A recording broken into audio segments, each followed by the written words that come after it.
So as hard as it is, when you know you are excellent at something and you've charged with the responsibility to execute, to see it through, it will be tough, but see it through.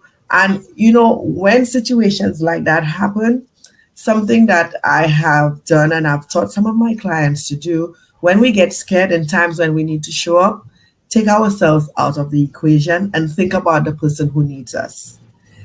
Tell yourself, okay, this is not about me. This is bigger than me. This is for the person who needs to see me show up, stand up, be courageous, you know, and not allow. Hey there, business athlete. Welcome to BizScale with Tanya. I'm Tanya, your go-to gal for all things business growth and scalability.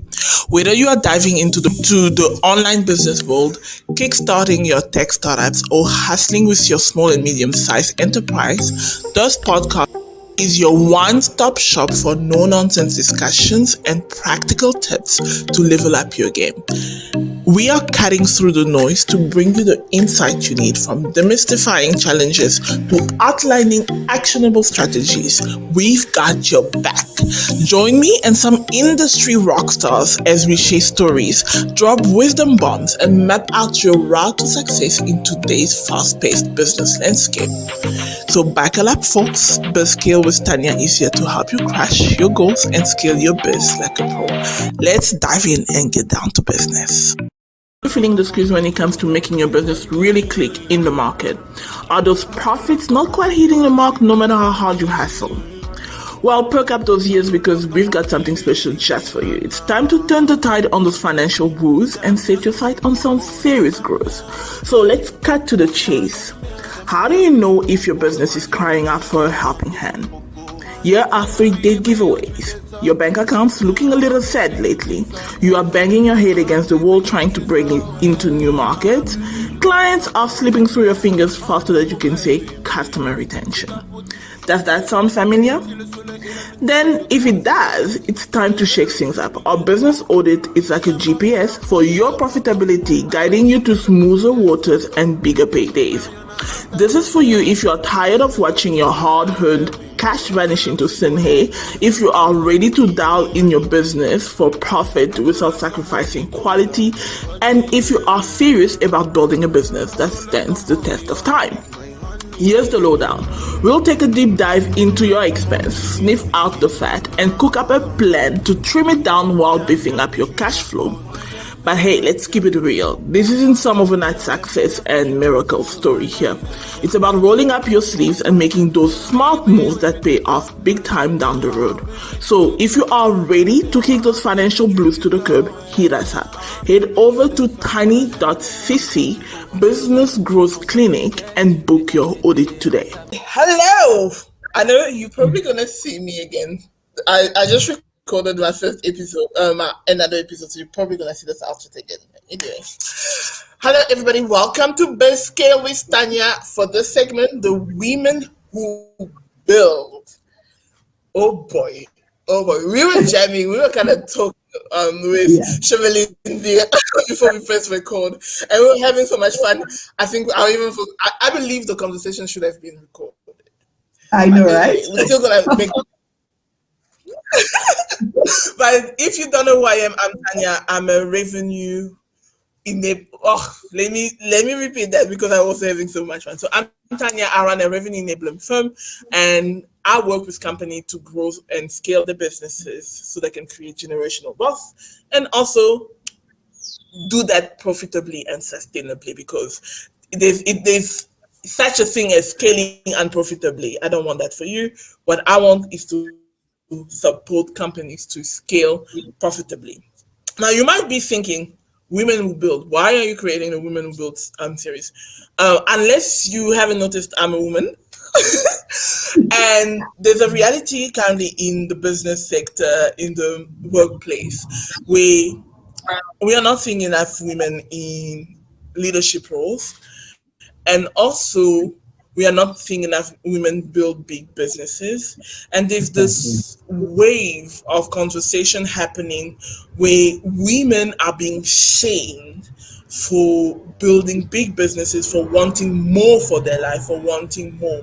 Yes, you it's okay to be the trophy wife, the everything that you want to be. I am not one to shame a woman, but I wanted to bring conversations that will allow you to see that there is this possibility where you can want more and can have more. Exactly. Now, I wanted to bring Shermalyn on this episode. Listen, I've been wanting to collab with Shermalyn, I think, for the past 2 years.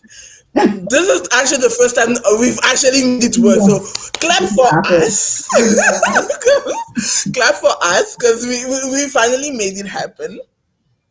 But the one other reason that I wanted to bring Shermalyn on, Shermalyn is a speaker. She works with leaders to establish their personal brand and to occupy space in the corporate space. But she's also a wife and she's also a mother.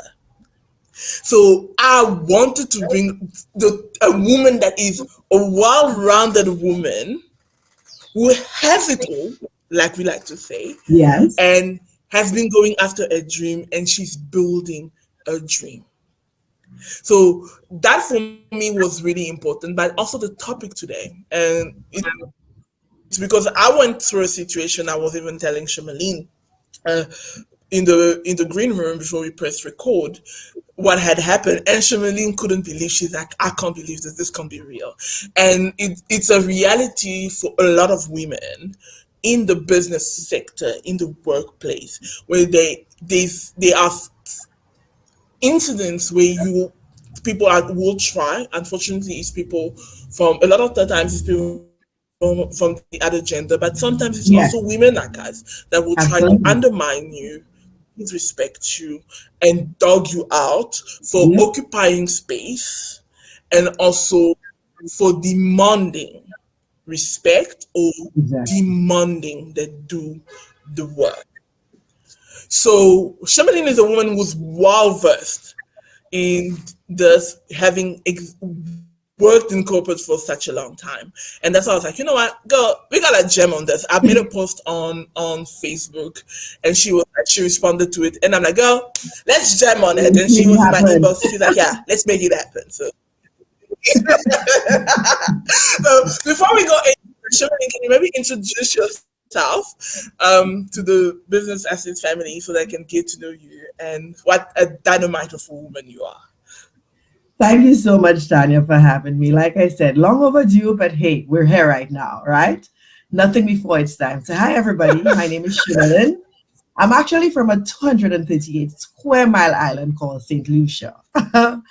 And I'm really passionate about working with women in leadership, especially women in marketing and branding who tend to work their butt off, right? But feel it's okay to work hard without taking up space and being visible strategically, intentionally.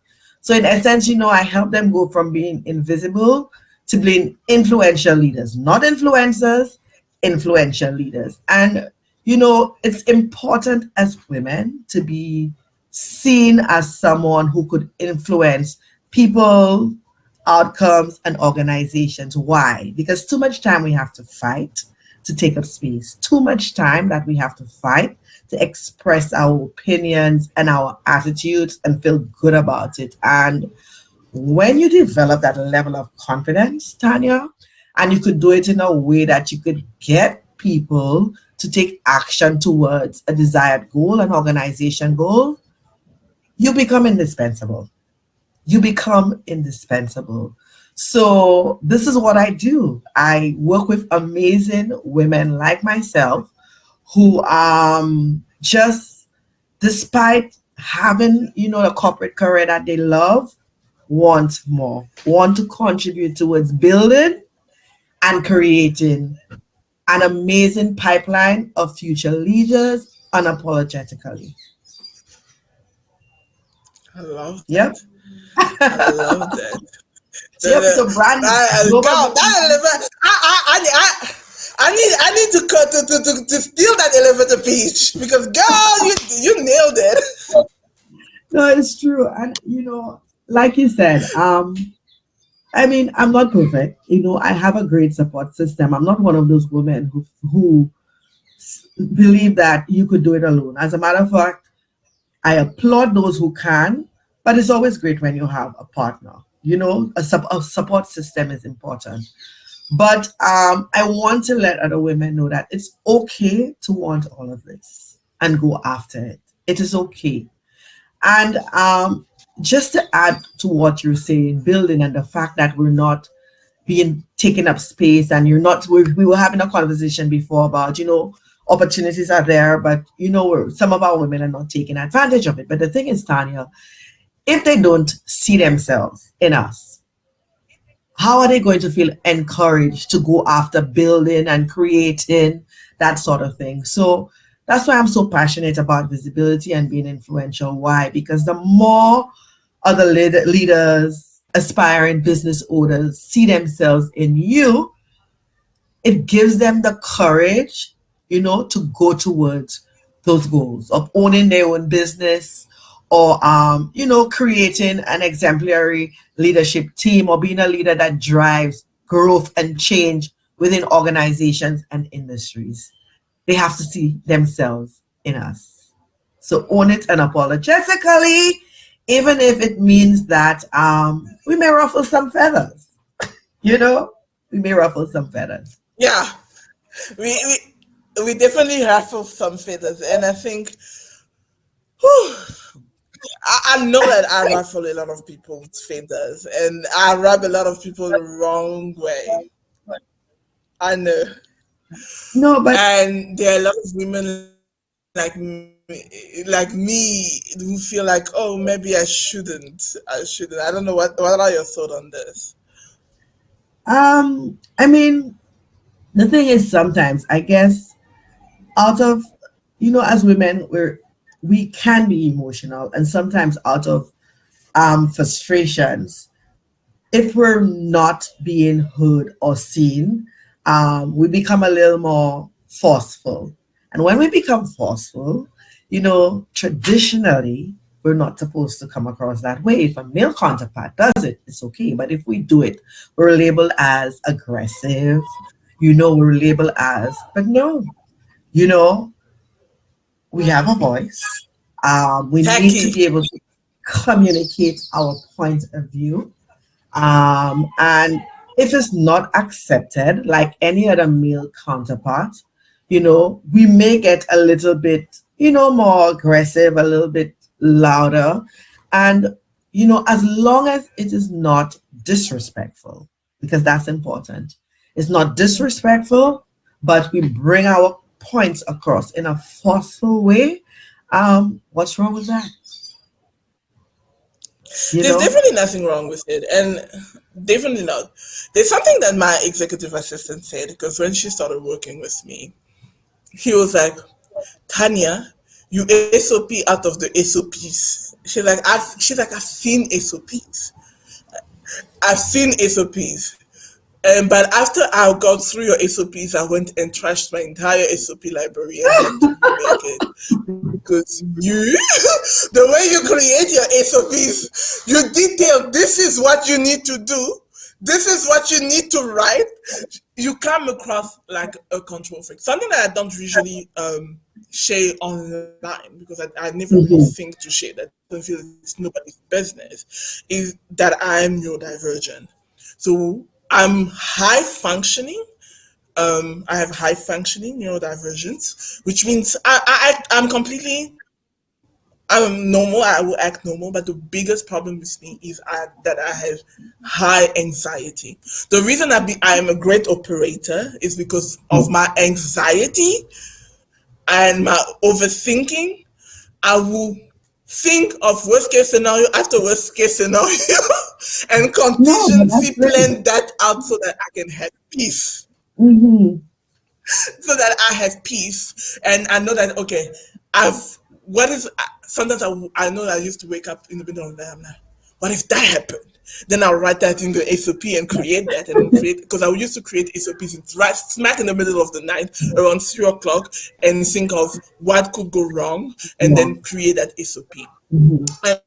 I remember there was sometime last year I was onboarding people, contractors for me, and she was like, "This is the first time I actually have gone through an onboarding for a company I'm supposed to work for, and everything is well thought of that I would." Because I'm like that. So sometimes the problem with me is that when I get in rooms, or people like me, we get into rooms with male counterparts, um, it's not always well received. They feel that you think you know too much. No. You think that because I remember there was once I think a few years back or last year, I can't remember.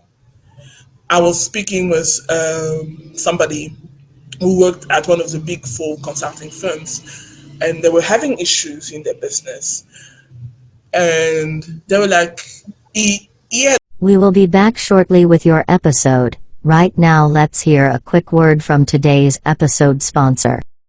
Are you tired of living paycheck to paycheck? Do you dream of financial freedom? Are you tired of the rat race and would like more time with your loved one and friends, making memories that will last you a lifetime? You may want to download Building a 20 Million Portfolio, How I Created Financial Freedom by Aurélien Amaka, a successful entrepreneur, founder of System.io, and author. So why not give it a try? Download Aurélien's book now and start building your own path to financial freedom by heading to tiny.cc/freedombee. Read around the methodology that I have created around marketing. I've shared it a lot, the APK method and the content marketing ecosystem playbook. And she was like, he was like, so how did you come up with that? I'm like, I came up with it. He's like, how? Because even at that, it was art. Yes, yes. We don't have that. I was like, how? Because you would assume it's one of the big four. Exactly. You shouldn't have that. I'm assuming you should. It's like no, because the way you've divided the how to take a product or a service to market, I didn't see that before, and I worked for over 10 years, and that comes from the fact that I'm neurodivergent. That I need to. The thing is, for me, I have the thing with pattern recognition. I need to pattern recognize and pattern match in order for me to. That's just the way my brain works. So women like me, when you feel you have a level of high intellect, and I'm sure you know that, we often feel if we occupy too much space, we make other people uncomfortable. I don't know, what would you say to that? I would say it's important to read the room, get an understanding of those persons that you're working with, what their nuances are, etc. You can't change the way you think and the way the way you process information. What you can change is the way you deliver it. So if maybe your normal style of delivering may be impacting others, and when I'm saying others, maybe key decision makers, that is when you kind of customize to suit, but without compromising your authenticity, right? Without compromising your standards and without compromising who you are. So yes, it's important to understand those persons, like I said, especially if they're key decision makers. And in bringing your point across, do it in a way that you think that they would accept. So if you know they're intimidated about your boldness and the fact that maybe they may be a CEO or somebody operating at the highest level of the organization, your job is not to tell them how to operate as a CEO. Your job is not to tell them how to operate as a CFO. In this moment, if you have an amazing ability to create processes and that is your area of expertise. That's where you're owning, and that's where you're unapologetically going to give them the advice that they've paid you for, but in a way that you know that they will receive it. That's important. I can relate to that because Yeah, I I love that. I am 5'2", petite in nature. So what has happened in the past, people would speak to me, but when they see me, they're like, huh? You understand? And because of that, initially when they see me, it's like, but speaking to me doesn't match with how I look. So an initial reaction sometimes would be like, maybe we could walk over her. And Tanya, I come from a telecommunications Mm, male dominated background. Okay. And so initially that might be approach. But you see, when you see you're confident in what you've been brought in to do, notwithstanding that, you have to be an open book to continuous learning and so on. But when you understand what you've been brought to do, and mhm, you're not competing with anybody on, on the area in which they're specializing in, you are mm, bringing the value that you have to the table, and you own it unapologetically. You let them know. You don't let anybody walk over you, but set boundaries. Set boundaries.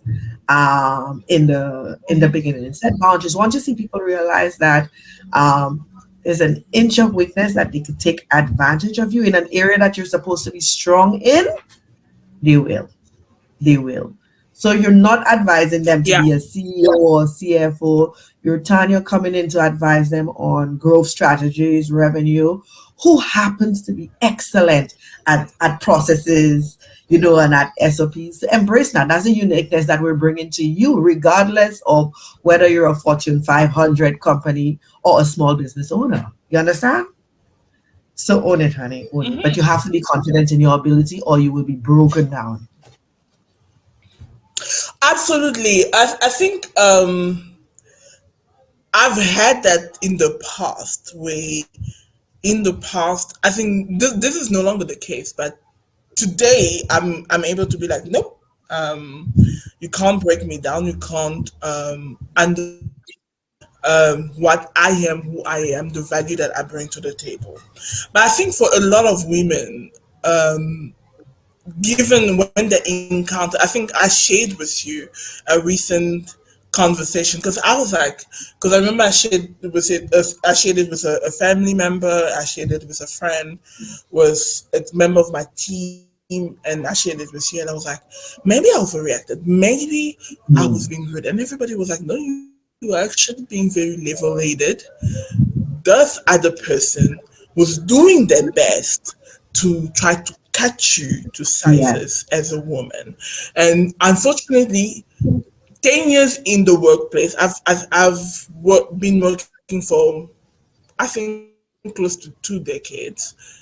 And it's saddening that if today this is still the reality for women. I heard Yeah. what you said about you having to shrink in the past, and the results of you shrinking is ended up with you having to do more because then you would have to go and fix it.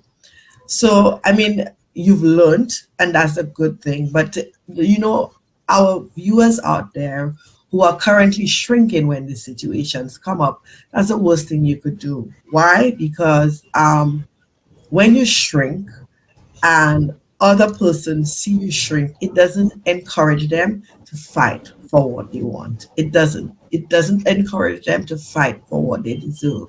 So as hard as it is, when you know you are excellent at something and you've charged with the responsibility to execute, to see it through, it will be tough, but see it through. And when situations like that happen, something that I have done and I've taught some of my clients to do when we get scared in times when we need to show up, take ourselves out of the equation and think about the person who needs us.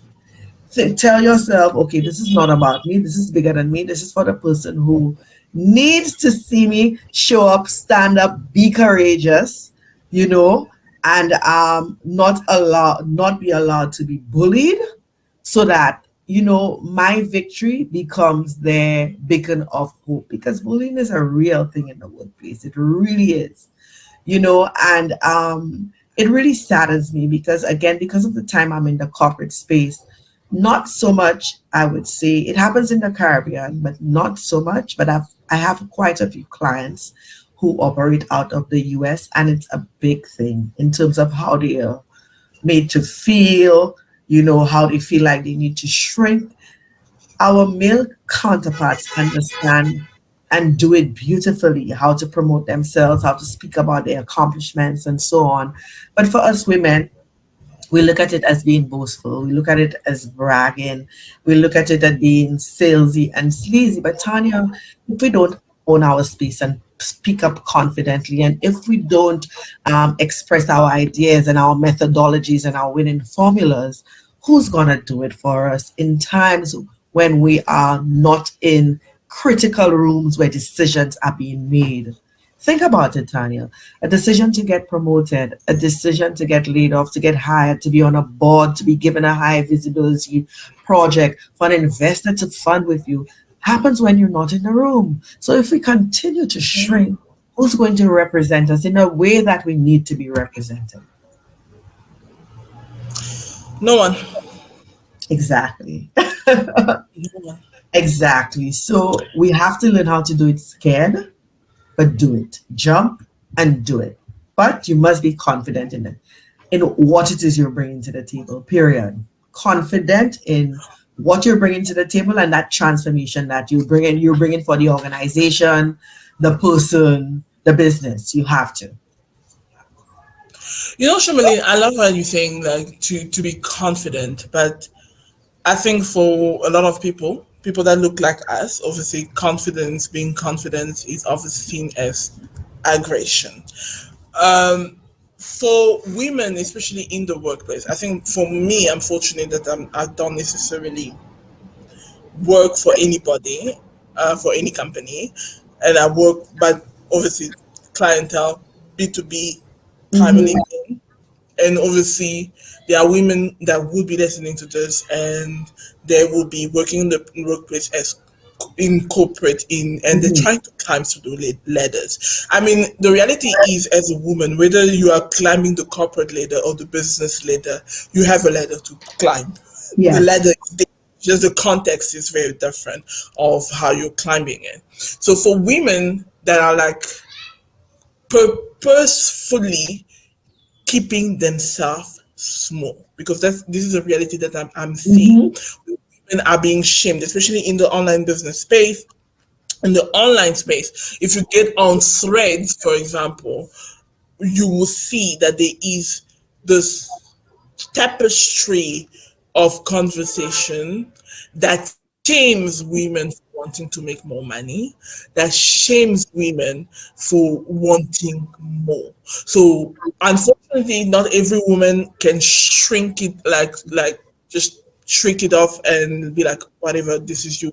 I'm gonna go after my dreams. There are women now that have taken on that mantle and are terrified to go after the dreams. If there is one such a woman listening to this conversation right now, what would you say to her?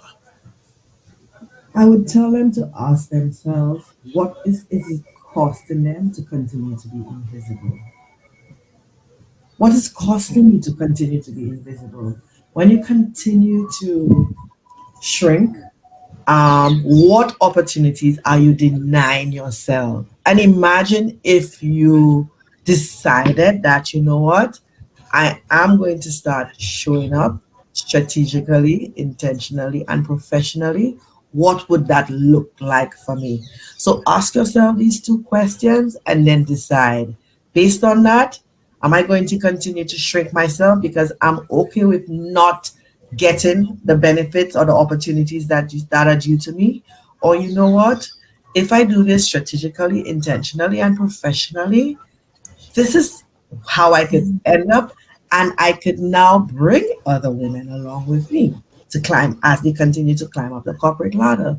So choose. You have to make a decision, but once you make that decision, own it. And it's a decision to not just go forward, it's a decision to also understand what is that thing that you want to be going for, what you're going after, what you want to be known for. You understand what problem do you solve? Because in this world, if you could solve a problem, you could make money, right? People either want to get clients, they want to make more money, or they want to get better job opportunities. Yes or no? You know, everything else falls in between that. More clients, they want more revenue, more career opportunities, more peace of mind. That's a big thing these days. So what it is that you know you could own that will solve real problems, but if you're confident that if you own it, you could bring in results, and you could help other people along the way because they start to see themselves in you. But you have to decide, Tanya. If I don't do this, what's it's gonna cost me? If I do it, how am I going to end up? Which one am I going after? But once you decide, you make a decision, you go. I think also it's even when you're making a decision, hey, it doesn't mean that because you know the thing is that I've realized is that most of the time we make a decision like, okay, I'm gonna take a risk. It doesn't work out. I shouldn't have done that. I will never do it again. Now, for me, I believe okay, I didn't do it. I think all women or anybody listening to this, to be honest, if you do something it doesn't work the first time, figure out okay, where did I go wrong, and then Exactly. what can I do to fix it, and then just move from there. But you do not stop moving because something goes wrong. I mean, Exactly. we I mean, I've I could draw a reference I've to had when, long. of course, when I decided that I wanted to become a visible marketing leader, the coach that I had at a time, her entire strategy was built on Facebook. So I was like, Go okay, ahead. you know, yes, I was new to the online space and it worked to raise my visibility. I created a Facebook group and all of that.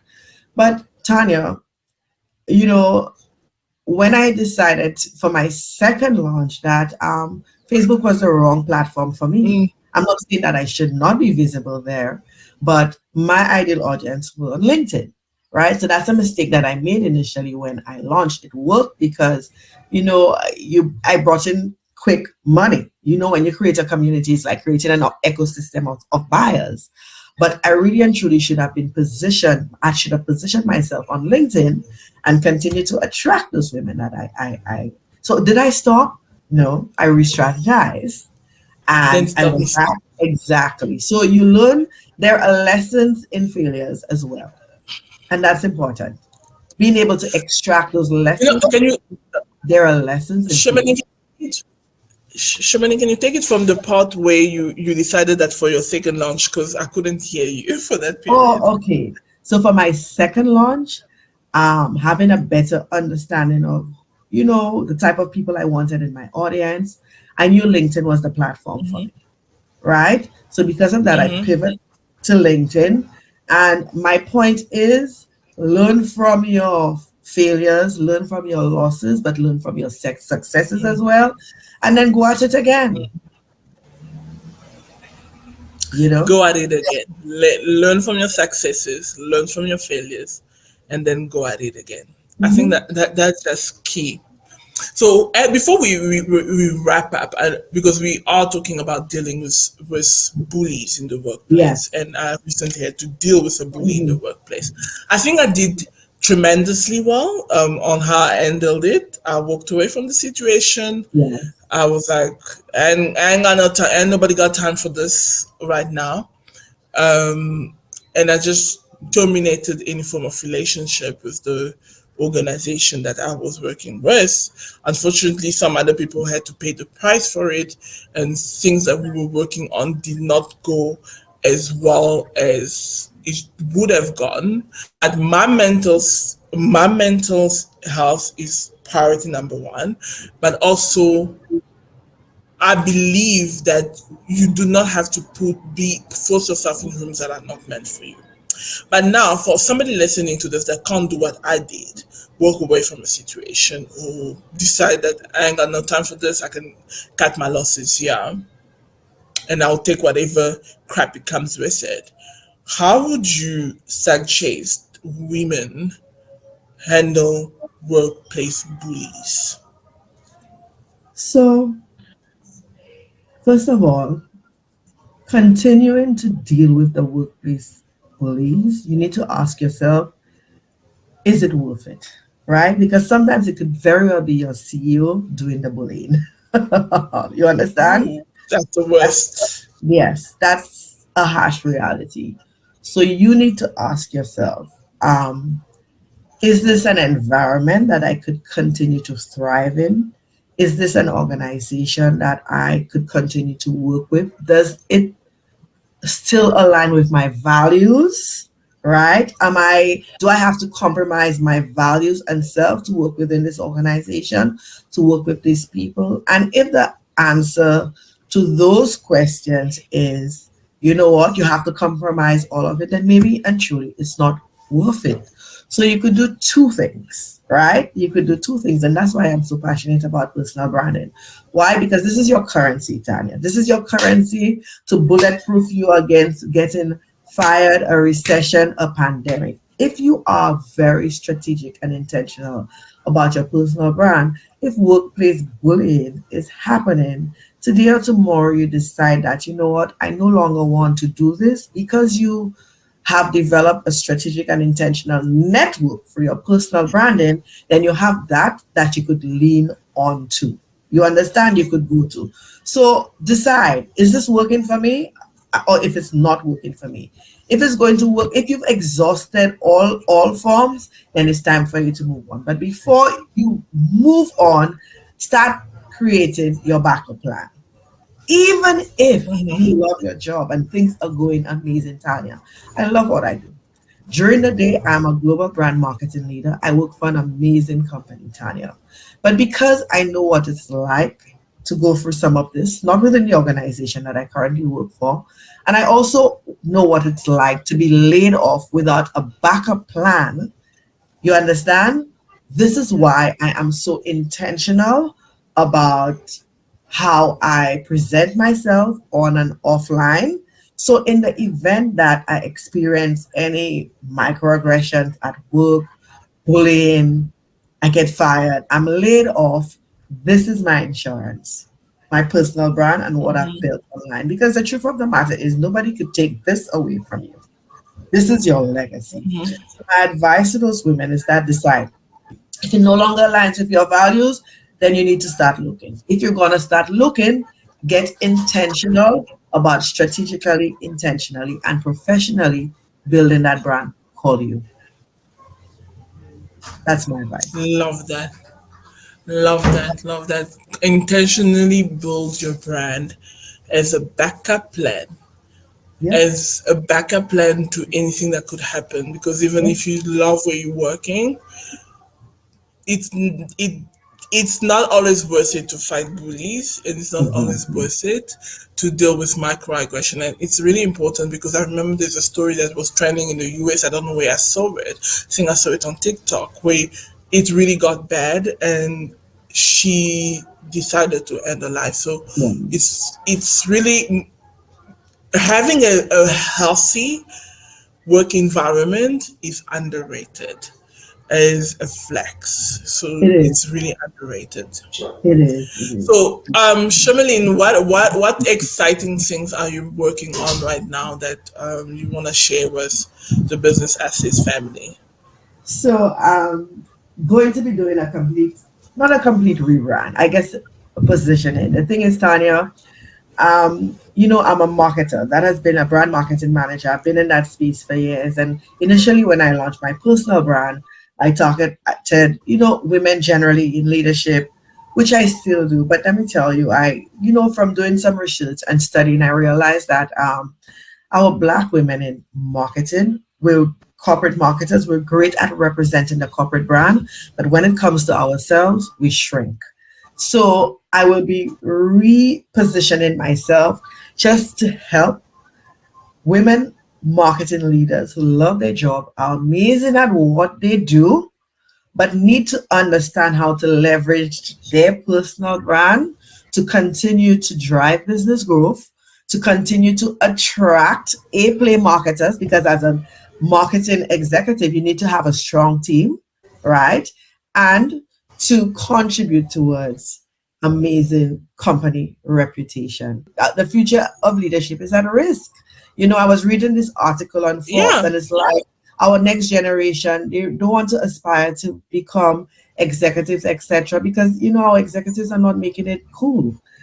if we want to attract, and it's a serious, serious problem. So if we want to attract high achievers to our organizations, our leaders need to become visible. They need to see themselves, in them.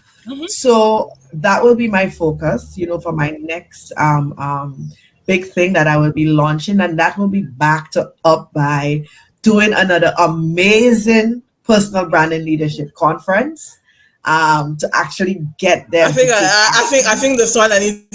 I think this one I need to come speak at. I let me I need tell you, yes. holiday. I need to come to Saint Lucia. You Anyway. need Let me tell you, it was amazing. Last year's conference was Elevate Your Executive Presence and Influence to create future leaders and sustainable organizations. This year, I mean, we partnered with some of the biggest and best brands and organizations and the executives in St. Lucia. So, they've asked for another one. So I will be doing another one even bigger, but this one I really want to focus on helping our leaders, our executives understand how to attract A players into the organizations, and how to do it in a way that also raises the visibility of the organizations that they lead. That's what you need to do. You need to move with the times. So lots of exciting stuff coming my way, and more collaborations with amazing, amazing people like you. I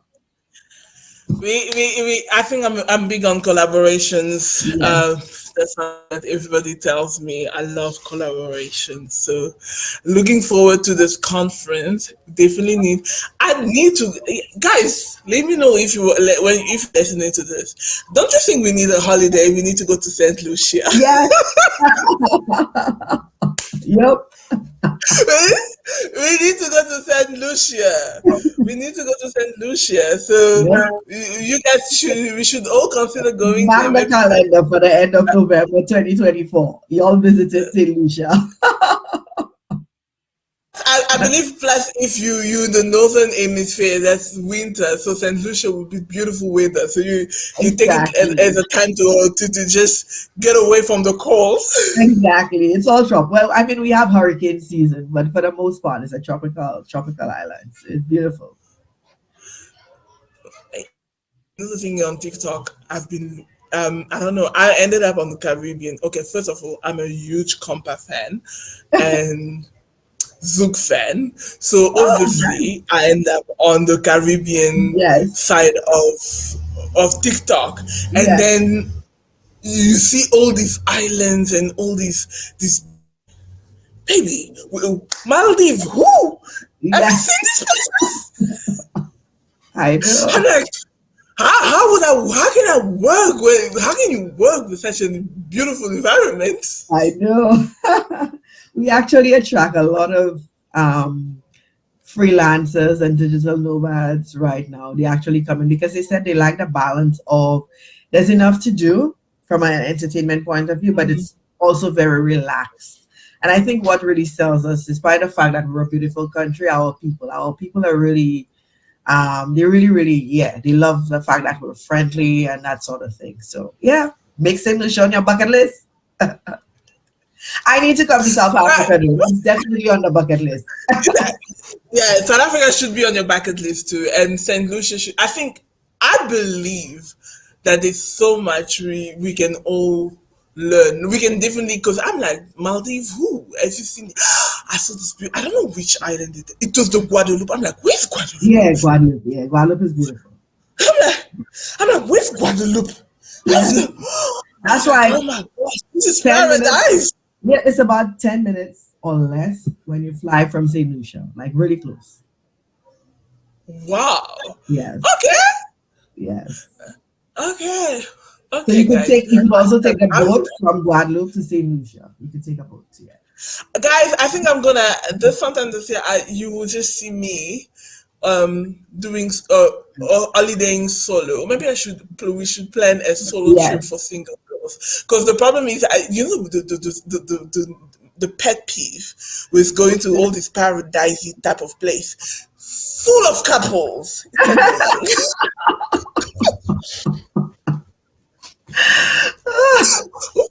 annoying. One of my friend went to the Maldives and she was single. She's like, because I was talking about, I want to go to the Maldives. She's like, I went to the Maldives as a single girl. I would never, ever advise you to go there. Well, St. Lucia is like the honeymoon destination of the world. We get that award for most romantic honeymoon destination. So, but no, singles don't. People do solo trips as well. Like, during carnival, No, yeah. I think, guys, I think somebody out there, if you're listening to this, even if it's not me, somebody should plan a trip for solo people, for single town. Because if you go there, you go to St. Lucia or Guadeloupe solo as a single person, gosh, be careful. You might just end up calling your ex, like, I want you back. I know. Guys, anyway, I hope you had fun. Listen, this is actually the real me. I think I wanna bring more of the real me on. Like, this is the me that people like Shermalyn, everybody knows. I'm not always serious. That's the thing. I'm not serious girl that people seem to think. Like, oh, she only talks about, but no, I'm actually very silly. So I'm really trying to let people in on the silly part, because one of my friends sent me a video of this guy dancing at a party and being silly, and because she sees a lot of the stuff that I do on LinkedIn, and she's like, and then she sent me a video of a serious person in a boardroom. I'm like, this is how people think you are, and this is how we all know you.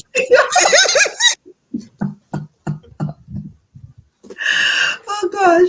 Well, the good thing is that people tend to tell me that I bring out their natural self in them. Serious, they tell me that all the time. So hey.